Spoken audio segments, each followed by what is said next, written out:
All right, 5 steps to take before you retire. Let's talk about some simple steps that you can take today to help you get on the path to retirement. We're talking about getting to retirement. We're talking about getting through retirement, and we're talking about protecting your ability to stay in retirement. We're going to talk about 5 simple steps, 5 simple things that you need to be thinking about today if you are considering retirement, whether you're considering retirement in the next 1, 2, 3 years, or whether you're considering retirement in the next 5, 10, or 15 years. All of these steps will help you determine your retirement readiness. All right. So let's go to number 1. The first step that you want to take, especially if you're thinking about retiring, is when do I want to retire?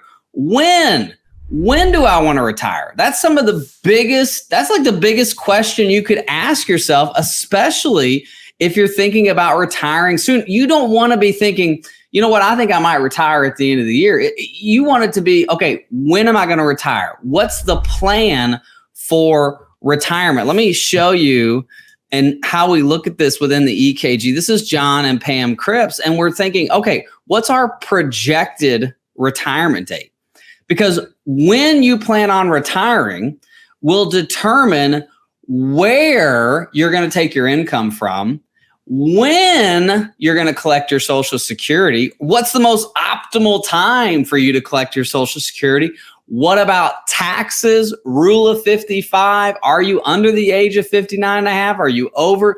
Health insurance, Medicare, Affordable Health Care Act, the ACA. When do you want to retire? That's the first step. You got to determine it, because when you want to retire will determine not only when you want to start collecting Social Security and when you need to where you need to start taking your retirement income from, but it will mainly determine how long will your retirement income last. So if we look at this simple scenario, they're currently 59 and 61 years old. If they want to retire now, if we just say, hey, let's retire them now, and we go to retirement, we're out of money at 78 and 80 years old. So you really need to know, when am I going to retire? You want to have a good understanding of the date, and you want to start taking the steps necessary for that date. If you're 50 and you want to retire at 55 and you haven't saved enough for retirement, how do you know if you can retire at 55? Or if all of your money is in an IRA or 401k and you want to retire at 55 and you're 50, how are you going to get money for retirement income when you retire?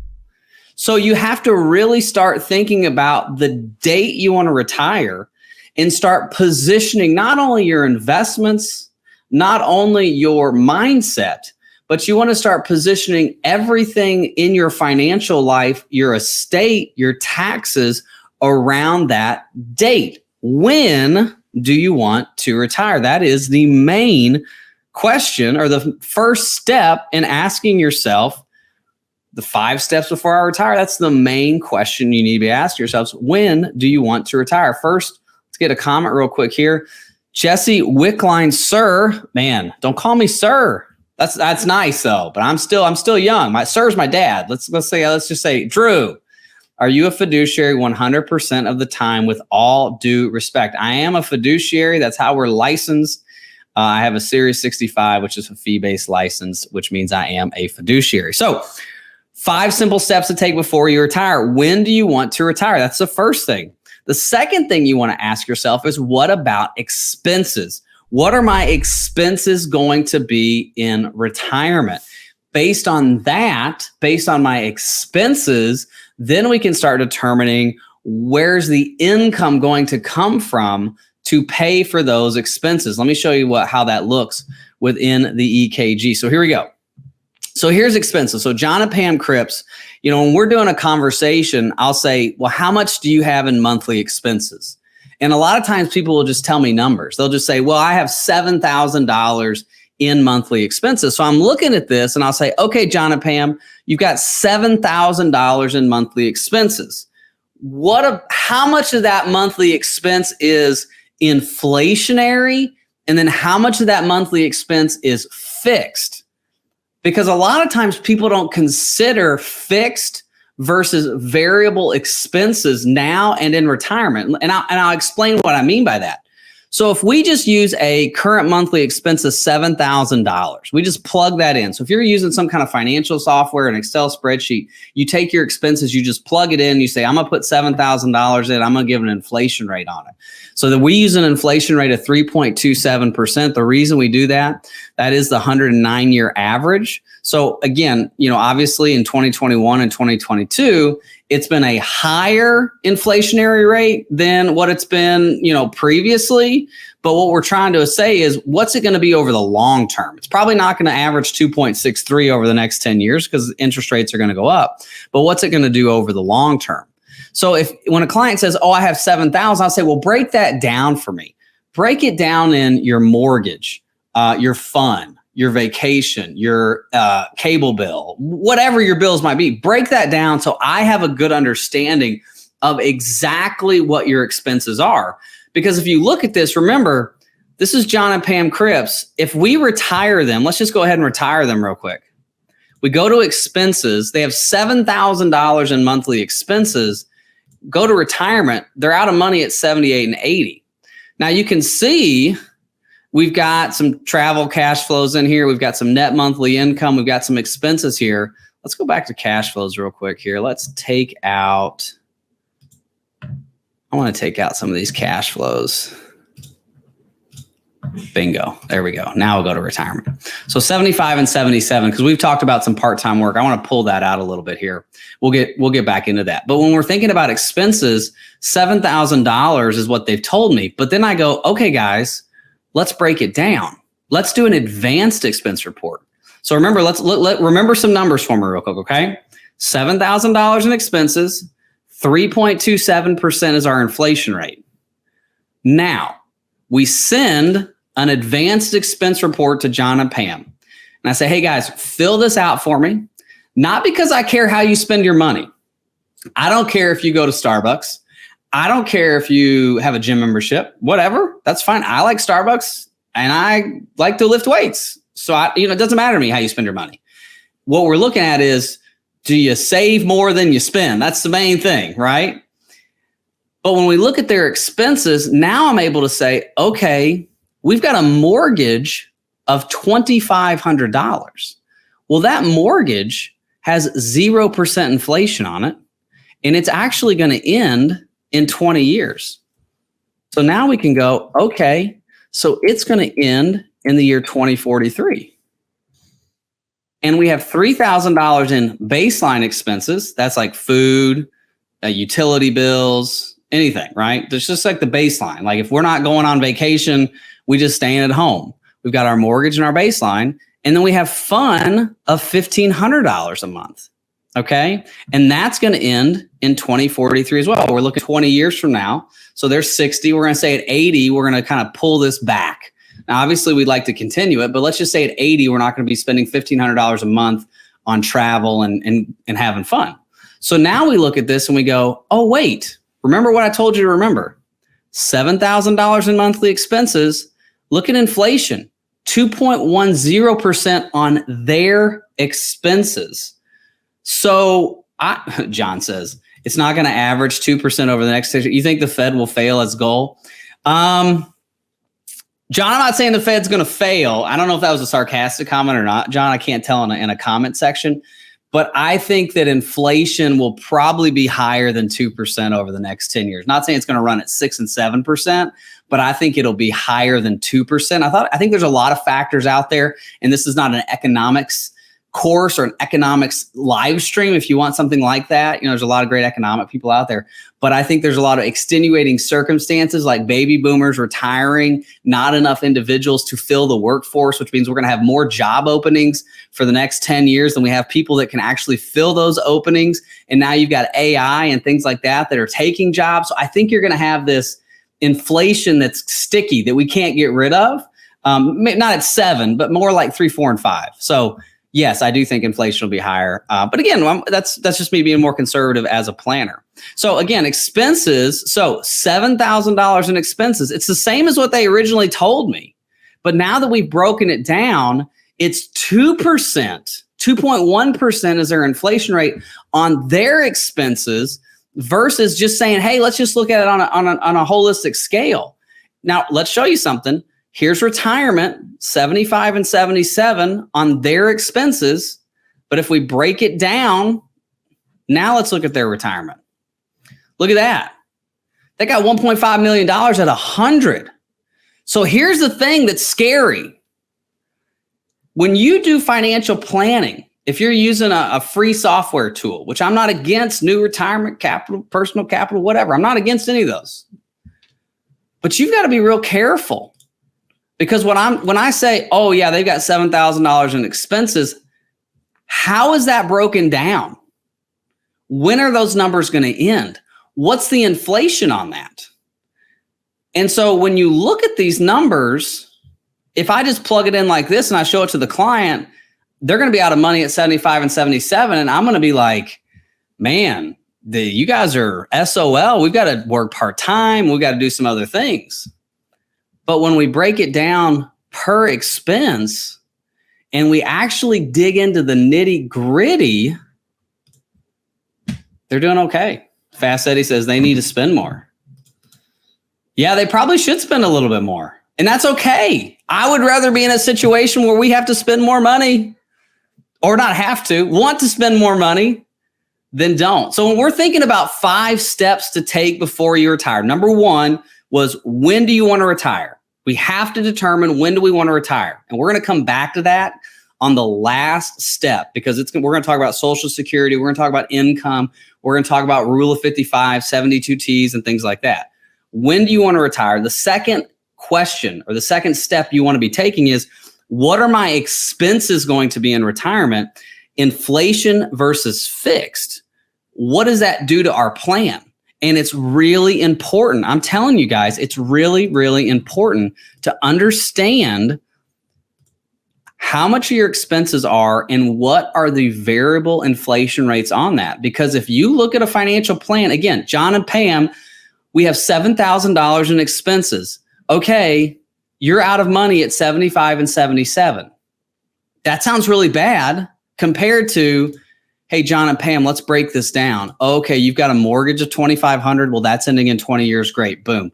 We're going to put that in there. Oh, there's no inflation on that because it's not an ARM loan. It's not an adjustable rate mortgage. It's a fixed rate. So there's no inflation on it, right? You're going to pay $2,500 each month no matter what. Okay, your baseline expenses, $3,000. Perfect. We're going to put inflation on that because when you go to the grocery store to buy blackberries, they're going to be more expensive next week than they are today. Your utility bill, yeah, it's going to go up too. So we need to be looking at that. Oh, fun. You want to spend $1,500 a month? That's great. We need to put some inflation on that. So we get a truer figure by breaking down the expenses. And now we go to retirement and we were able to say, hey guys, at 100 and 102, there should be $1.5 million left over. Now that's using a low rate of return as well. People say, well, what rate of return are you using?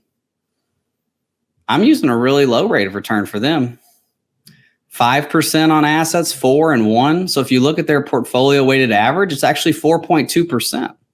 And they've got $840,000 to start out right at 60 years old. Okay, what are my expenses? It's so, so important to understand what your expenses are.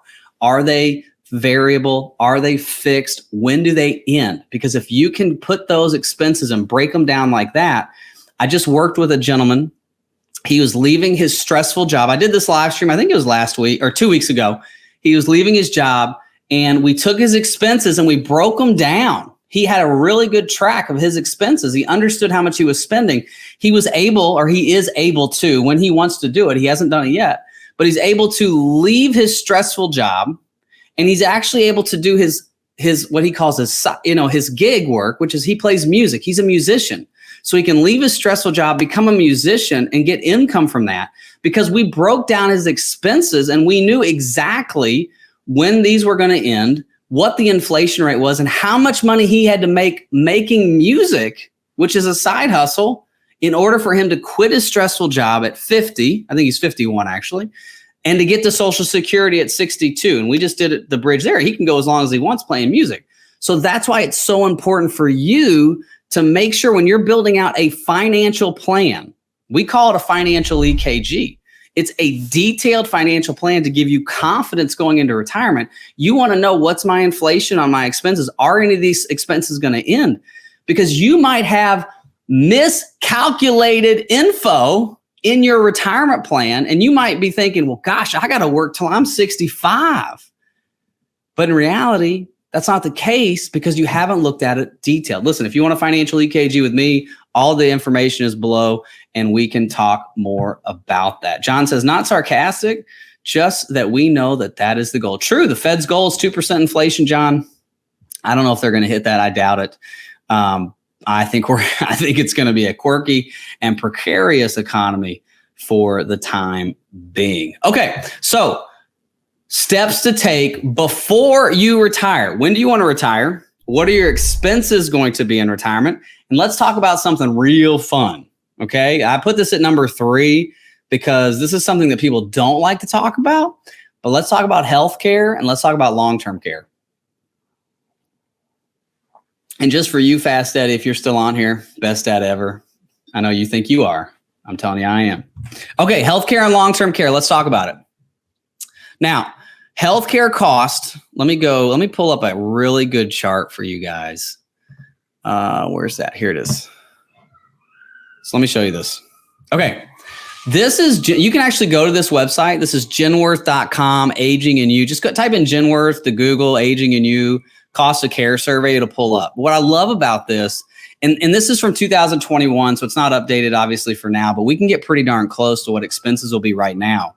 So what we want to think about when we're going into retirement, we want to have an idea of what healthcare costs are going to be and what long-term care costs are going to be.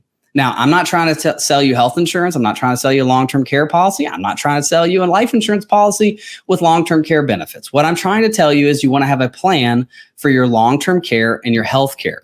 And what we do within the EKG is we go, okay, let's look at long-term care. These people are from Texas, okay? If we need long-term care at 80, here it is. Well, based on this, long-term care at 80, we're in a little bit of a pickle, okay? Here's the red line because we're spending some money. So we need to have a plan for long-term care. And here's how you can easily get a really good idea of what long-term care cost is going to be in your community. So let's use Tampa. That's where we are. Okay, so let's go to Tampa. And then let's say I'm 50 and I want to retire at 80. So that's 30 years from now. So 21, 31, 41, 51. So let's go to 51. So current in-home care cost for someone in Tampa is $47.67 for homemaker services. For a home health aide, it's $48.62. Community assisted living, $21.23. Assisted living facility, $33.50. These are monthly numbers. Nursing home, $89.27, $9,885. Now let's put some inflation on healthcare. So a nursing home facility in 2051, $21,000 a year. Community and assisted living facility, $8,000 a year. And in-home care, which is the most popular, which is where most people are going now, 2051 costs $11,500 and $11,800 per month. So steps that you want to take before you retire is you want to have a conversation about long-term care and your health care. Now, I don't want to be morbid, and this is the only thing I'm going to ever say about this, but long-term care is something that can drain assets quicker than anything in retirement. And it's something where I have seen my clients and people that I've began working with because of long-term care situations where they've had to deal with the government, they've had to deal with spin down requirements, they've had to deal with reverse mortgages and things like that to get assets to pay for care. It's not fun. And so we want to deal with this up front. We want to deal with this before we get there. Because if we get into the situation and we try to make a plan, it's not going to work. So we really want to have a really good idea of what we can do for long-term care. Now, I can't sprinkle pixie dust over long-term care to make it work. But what we can do is we can have actionable items that we can do for the next few years to say, okay, we're going to segregate some assets to the side. These are going to be our last bucket assets. If you're thinking about bucket planning, we might say we're going to have 4 buckets. We're going to let this last bucket sit. It's going to be in some sort of guaranteed investment or really conservative investment that just earns a guaranteed rate of return. And we're going to use that for long-term care should we need it. And obviously you want to have a really good estate planning attorney based on your state that helps with that as well. Okay, we won't talk about long-term care anymore, but let's talk about healthcare, because healthcare is important. So a lot of times people will retire. I'll be talking to somebody and they'll say, well, I want to retire at 55. And one of my questions when we do a little thing, I'll say, hey, John, you're going to retire at 55. Where are you going to get health insurance from? And then they'll say, well, I'll go on the exchange. And I'll say, okay, great. Now, where are you going to get your income from? And they'll say, well, I'm going to use the rule of 55. I heard you talk about that on YouTube. I'm going to use that. And I'll say, okay, do you realize by using the rule of 55, which is great, and you can do that, the rule of 55 is simply that if you have a 401k at your current job and you leave your current job or you're terminated or you're fired in the year that you turn 55 or later, you can use your 401k without a 10% penalty. So people say, hey, Drew, I'm going to use my rule of 55. I'm going to use that income. And I'll say, okay, if you take out $60,000 to $70,000 from your 401k for income, your subsidy may be no subsidy within the ACA. So when you're thinking about when am I going to retire, steps to take for retirement, you want to think about your health insurance. Where am I going to get my health insurance from? The Affordable Health Care Act, the healthcare.gov, depending on what your taxable income is, you will get a subsidy for your health insurance. What taxable income means, it's on your tax return and you're paying taxes for that. That would be like money coming out of your IRA, a 401k, rental income, whatever. But if you have money that's in like a brokerage account or that's in a bank account and you're pulling money out of that, and let's say it's in a brokerage account and it's coming out as a loss or it's coming out as just nothing, then that money is not put on your tax return as income. So you're able to keep your subsidy because your income is not being reported, right, as income. And so we really want to have a good plan for health insurance in the sense of when am I going to retire? Where's my health insurance going to come from? And then where's my income going to come from? And you want to work with those three together to have a good idea of, am I going to be able to keep my subsidy? And that's something we look at with clients because, I'm working with a client right now. She just retired from Disney. They actually went to Australia on a cool trip. But we are working on where their income is going to come from to keep their health insurance premium low. If they don't have any subsidy, it's 2 of them, right? It's just they're married, the kids are gone. What was the cost? I think it was like $1,200 a month without any subsidy. But if we are able to structure the income, now we manage their assets, so we're paying out their income. As we structure that income coming out, the subsidy actually cuts that in half. So their health insurance is only $600 a month because we're able to structure the income coming to them as taxable versus non-taxable. So that's something you really want to think about, especially when you're thinking about steps that I can take to retire. It all works together. When do you want to retire? Where's my income going to come from? Where's my health insurance going to come from? And am I able to keep that subsidy low? Okay. Fast Eddie asks us, what percentage of people use long-term care more than 2 years? I have no idea. I think the average person in like a facility is 18 months. So what's that? That's 1.5 years is the average. So good question. I think if you're in a long-term care facility at this point, listen, I've been doing this for 16 years. I have had like a handful of clients in a long-term care facility. Okay. My wife's great aunt, she was in a long-term care facility, but before she got there, it was home health care, home health care, home health care. And then she didn't move into the long-term care facility until the last days of her life. And I think that's really what people are trying to push to because it's cheaper. What we see a lot more is what they call informal care, Fast Eddie. And informal care is where you are taking care of your wife or your kids are taking care of you. That's informal care. So my aunt had Parkinson's. My wife's aunt had Parkinson's. The husband was taking care of her for the most part until the end. That was informal care. Okay. And then, hospice and long-term care kicked in at the very end. So percentage of people using long-term care more than 2 years, probably not very high. Now, I will say Alzheimer's, Parkinson's disease. So my aunt had it was a mix between Alzheimer's and Parkinson's. She lived 5 years with it. So that's a chronic disease, right? And so you've got to think about that's really on the rise, chronic stuff. Now, I'm not a doctor. Listen, I'm drinking green tea because I want to be healthy. But, we see a lot of the chronic diseases are lasting longer and we're living longer because of it. So that's just something you want to think about. Again, we're planning out healthcare. Healthcare inflation is at 7% per year. So when we're thinking about 5 steps to take before you retire, the first one is when do I want to retire? The second one's expenses. The third one's healthcare. And that's huge. You really want to think about healthcare because it is expensive.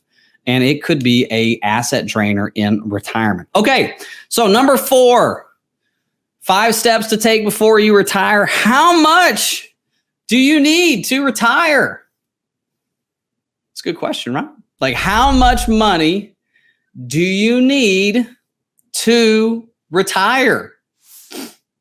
Leave it in the comments. Put it in the chat. How much money do you need to retire? And we've talked about this on the channel a lot. I don't know if I have that on the nope. That's not what I was working on the board there. I was using the rule of 22. But anyway, so think about this. How much money do you need to retire? Let's go back to our example here. All right, so this is John and Pam. Now, from an asset standpoint, John and Pam have $840,000. Now, when they came to me, they were just telling me their assets, okay? What we're able to do is based on what their expenses are. Remember, I showed you if we have just a blank page of expenses, they're out of money at 75 and 77. And I might be like, oh my gosh, you need more money.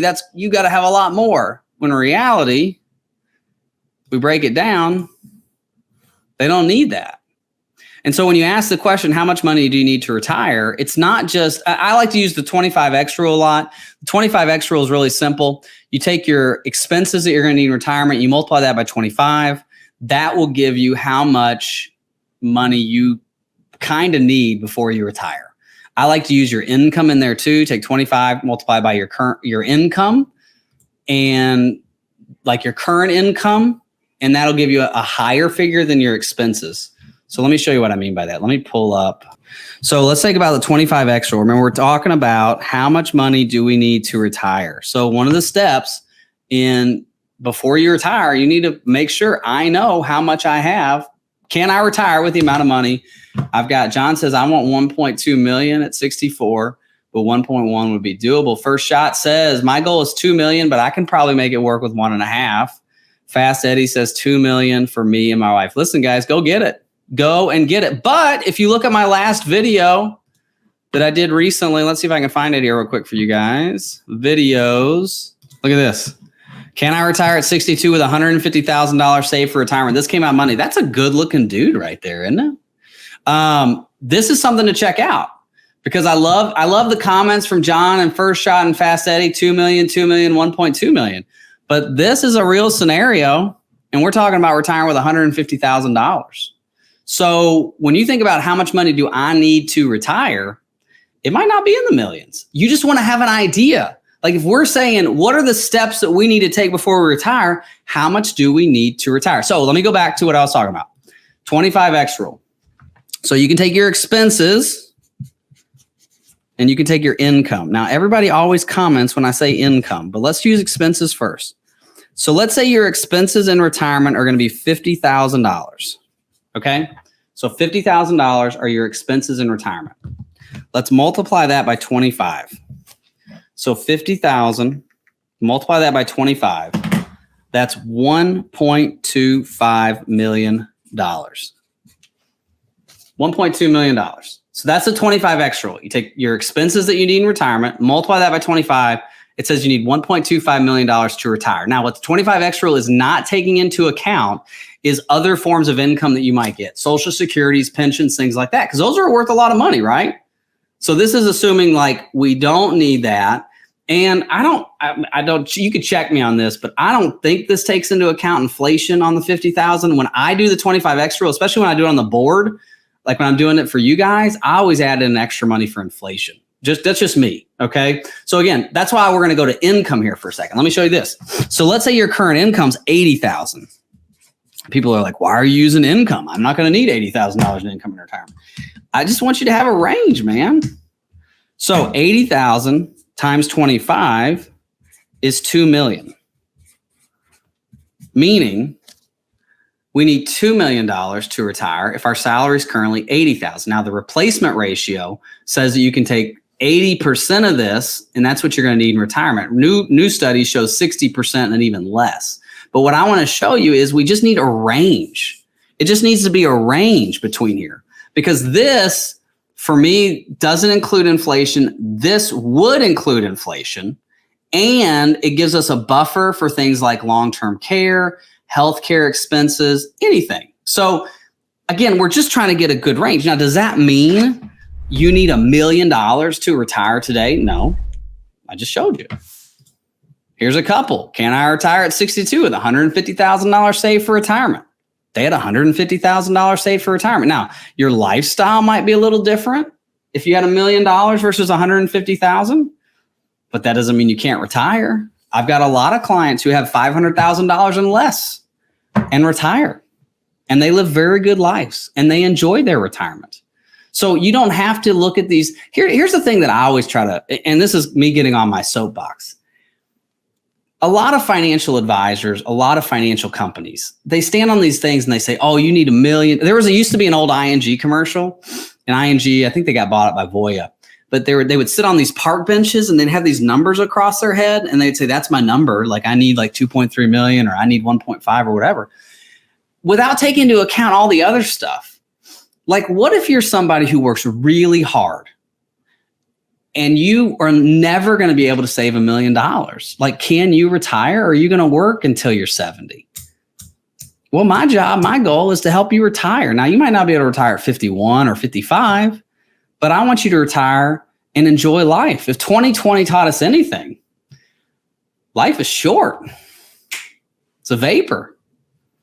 And so we've got to be cognizant of how much do we need to save, and be like actually planning for that, but also understanding there's a lot of other factors. So when we think about how much do you need to retire, you've got to start thinking about, okay, yes, assets are important. How much you contribute to your 401ks, your IRAs, your non-qualified brokerage accounts, those are important. But there's other things that are important as well, right? Like, what about Social Security? When are we going to claim Social Security? Okay. Are we going to have a pension? What's our lifestyle going to be like in retirement? A lot of those commercials, like I watch CNBC all day. I don't really watch it all day, but I have CNBC on all day. And you see all those commercials it's like the same actors that are in these retirement commercials. And they're like sitting on a beach, drinking a Mai Tai, or walking through Paris, France. And they're like, hey, we can help you save $1.5, $3 million. But maybe that's not you. Like I've got like my aunt and uncle. So my aunt and uncle, right? They live in Kentucky. They're hardworking, lovely people. But their idea of retirement is like spending time with their family and their grandkids. They live on this farm, and he likes to hunt and drive big trucks and chop wood and burn things. And they like to travel to Florida and see us and things like that. But they're not like Paris, France people. So they don't need $3 million to retire. Like, your lifestyle will determine as well what you're going to look like in retirement. I've got a lot of clients who you might be thinking, and you probably know the same type of people that I know too. They're the ones who wear the overalls, but they're the ones that have all the money. And then the people that are wearing like the Louis Vuitton dress shoes, they're the ones that are in like debt up to their ears. So you've really got to think, like, what's my lifestyle going to be in retirement? So for them, we look at assets. That's important. How much do I need to retire? We also want to think about, when are we going to claim Social Security? Because that's big, because our retirement income, it's cash flow.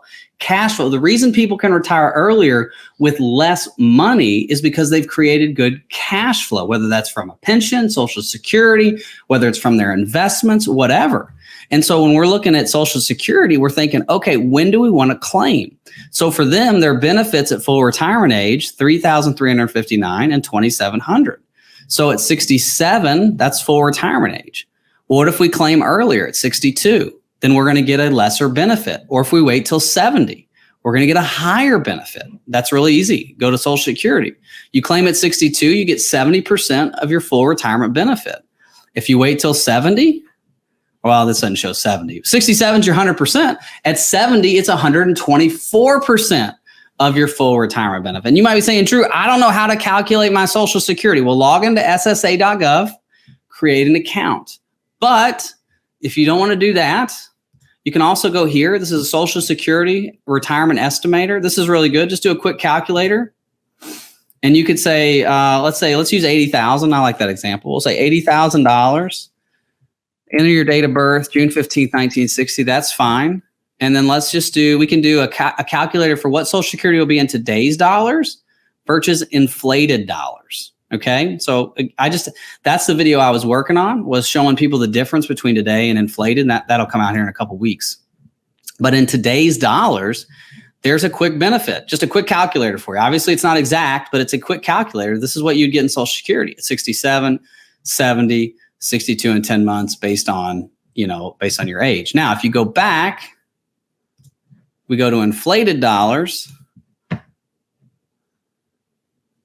And that didn't work. 24. Oh, it did work. 2453, 3470. So you can see the differences there in the Social Security. So that's a way to really calculate. So you want to be thinking about, when am I going to claim Social Security and what's that going to look like? Because that could be a determination of how much you need to save for retirement. Maybe you have a pension. Maybe you work for the federal government, a state government, a local government. Maybe you served in the armed services. Thank you so much for your service. And you've got a pension. And so if you put the pension in there, then maybe you can retire a little bit earlier. The other way that I've got people retiring a little bit earlier or not having to have as much is they put a lot of money in what we call brokerage accounts, or they're using their brokerage accounts for saving for retirement. I talk about this a lot. I talk about this a lot in the sense of, we call it a freedom fund, putting money into a account where it doesn't matter your age, that you can use that money for anything. I had a client who wanted to retire early, so he sold his house, put money into a brokerage account. He's using that money to live off of. Well, that's not a 401k or an IRA. So the IRS can't tell him, oh, you got to wait till you're over 59 and a half, or you got to use a rule of 55. So you've got to think about, where's my money being positioned? And then once we know where it's positioned, then we can determine how much money do we need to retire. So it's not just use this simple strategy, this simple rule. Sometimes it's a combination of simple things that will help us get to the appropriate number that we need to know that, hey, we're never going to run out of money. And again, we're using a really, really low rate of return on this scenario here. They're out of money at what? They're not out of money, 100, 102. Now we have to have long-term care conversation, because if we do have a long-term care situation, we're in trouble. And we got to have conversations about market risk. And we'll get to that here in just a second. Okay. Let's look at some of these comments real quick. Persistent says, expenses and income calculators are equivalent to live on corpus, live on interest. These things are oranges and apples. Either are good for spitballing. Yeah. Analysis like EKG moves you closer to throwing darts. Yeah. What we're really trying to do with an EKG, with the financial EKG, thank you for the comment, is, and this is with any financial planning software. So whether you're using New Retirement, Personal Capital, Vanguard, Fidelity, whoever, what we're trying to do with the financial plan is we want to take out all the variable factors. And I always tell people, if you call me and we're talking about it, I say, listen, I want to put your retirement through a meat grinder. And I want to come out on the other side and see where we'd be at. Because if we go through the meat grinder and we're okay, then whatever we face, whether that's a 20% market decline, a 40% market decline, 8% inflation, long-term care, a death of a spouse. I always tell people, when we run an EKG, especially for people who are together where you're married or partners or whatever, I always say, listen, I'm going to kill one of you off. And what I mean by that is we're going to act like one of you goes, and we're going to do it early, mid, and late. And the reason I want to check that is like, are you going to be okay? Are you the spouse? Are you the partner?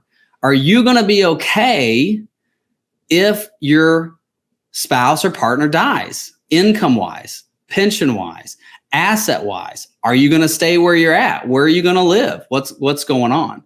So we really, really, really want to have a plan, and that's what the EKG really does. Listen, if you want an EKG, you want to talk to me, all the information is in the description below. John says the 25X rule definitely includes inflation and is the worst case scenario. Thanks, John. I didn't know that. I didn't know the 25X rule included inflation. I kind of like, I'm real conservative. So when I'm doing things, I'm always going to add in a little bit more.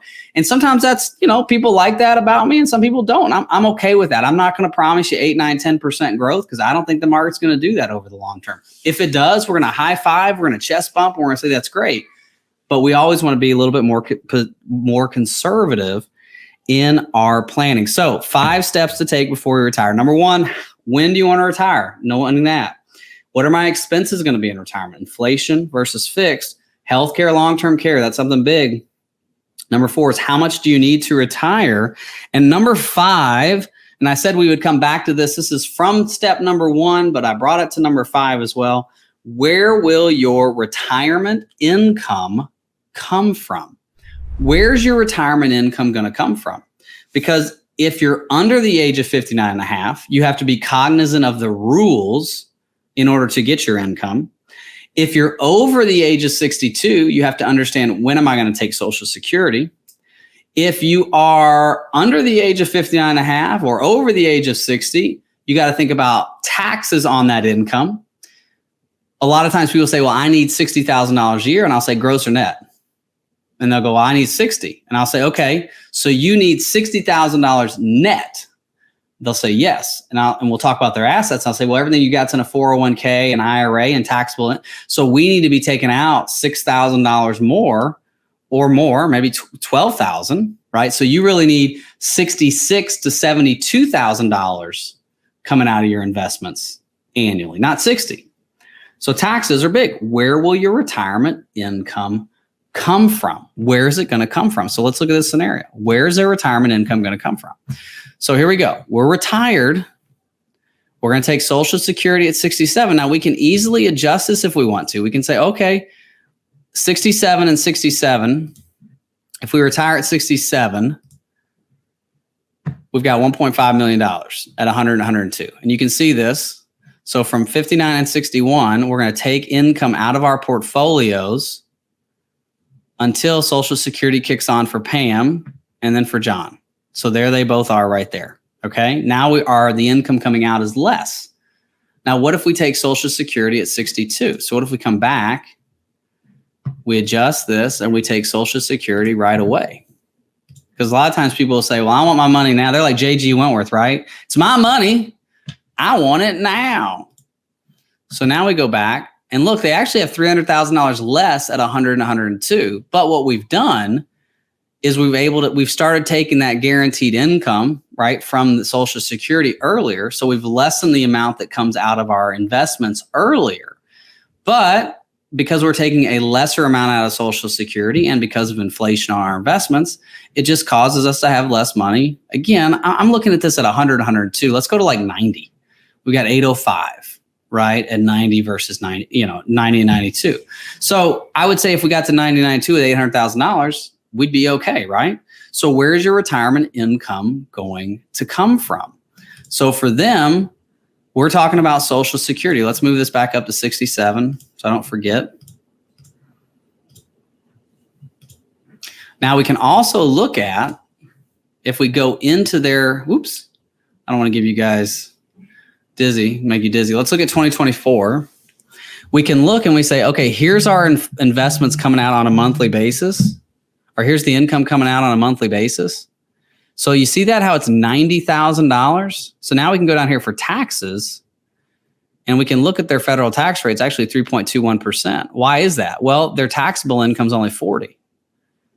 So they had to take out this, but the income's actually only 40,000. So that's really good, right? So again, where's my income going to come from? Taxes, investments, everything. Okay.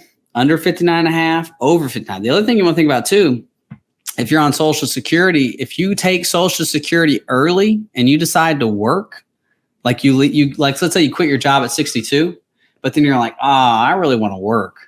And at 63, you go back to work. You can't make more than like $20,000 this year, and it's adjusts every year. Or Social Security starts to take back $1 for every $2 you make over that threshold. So you've got to be real careful on how much money you make when you're on Social Security. Now, keep in mind, it's only when we talk about people. I have people call me and they're confused on that.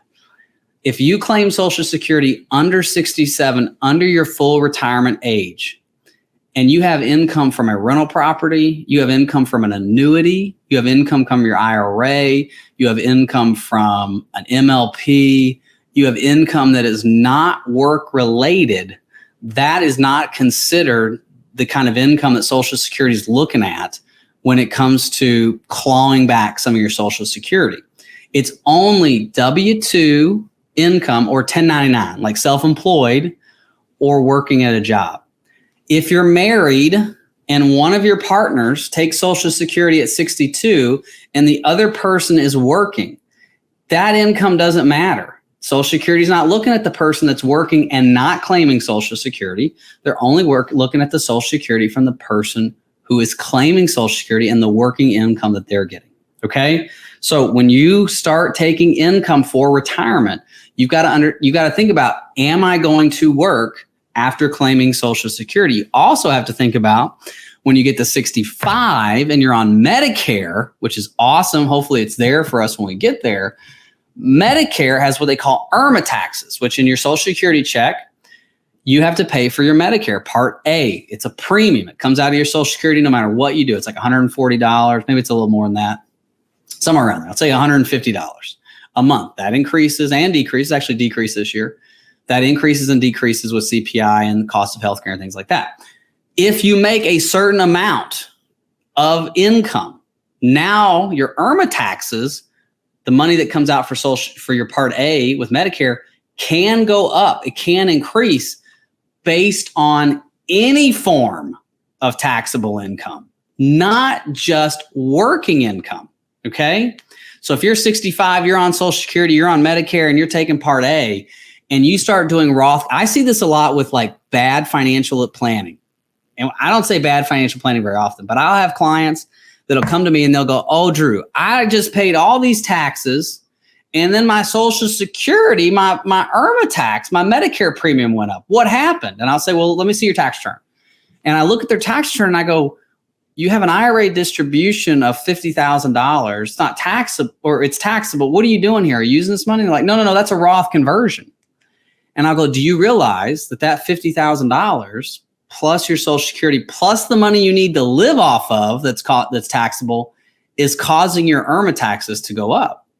And they go, well, my financial advisor didn't tell me that. They just told me I need to do this Roth conversion. They just told me I need to put this money in this IUL, get all tax-free income. And I'll go, that's why you got to look at taxes. That's why we call it a financial EKG. That's why we want to look at everything. We want to see how the heart's pumping, any blockage, the leakage. We want to look at everything. And so it's really important to understand, where will your income come from? Okay. So I got about, 9 minutes or so. If you have questions, leave them in the comments, hit the like, subscribe button. Thank you so much for being on the live stream. 5 steps to take before you retire. When do you want to retire? What are your expenses in retirement?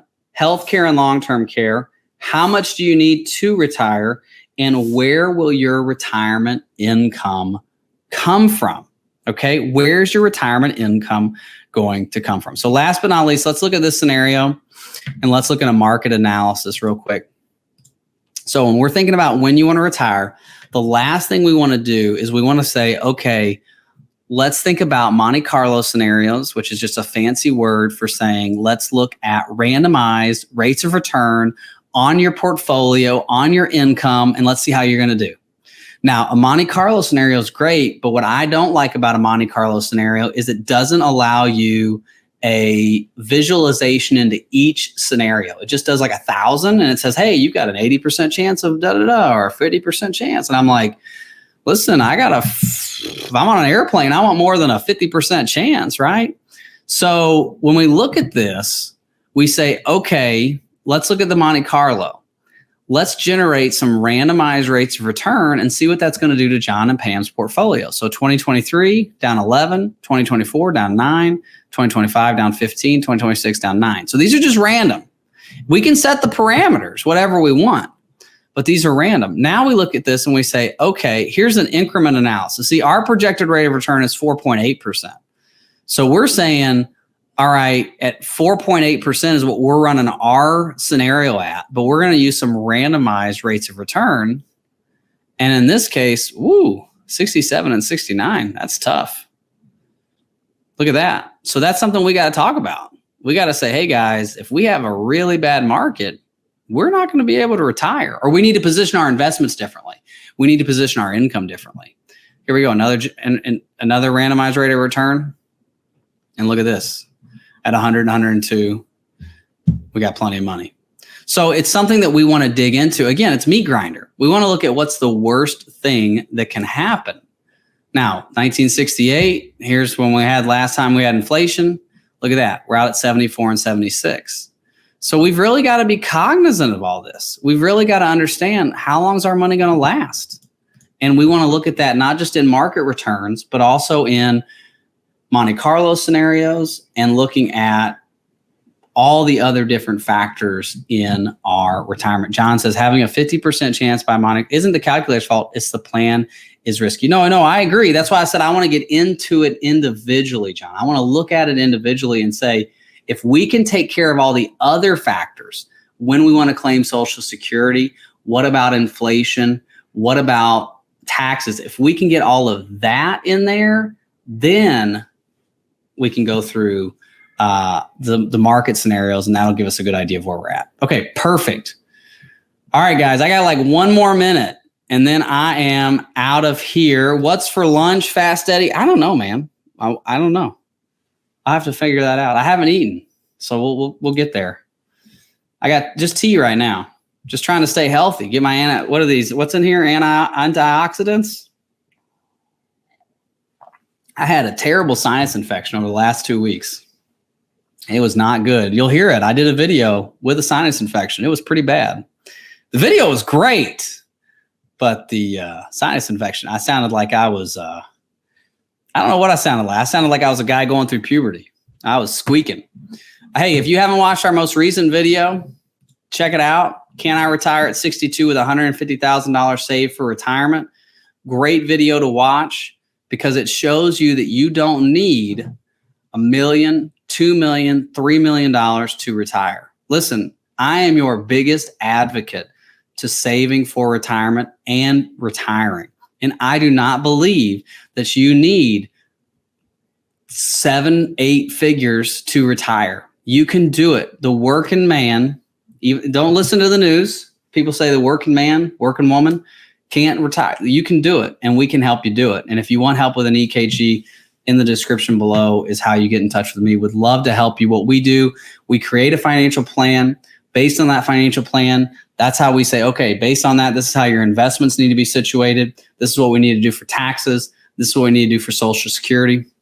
And we work together to accomplish that. And we see our clients to retirement, through retirement, and we do things that'll help them protect their ability to stay there. So again, thank you guys so much for watching. No other questions. Have a great rest of your day. God bless. Bye-bye.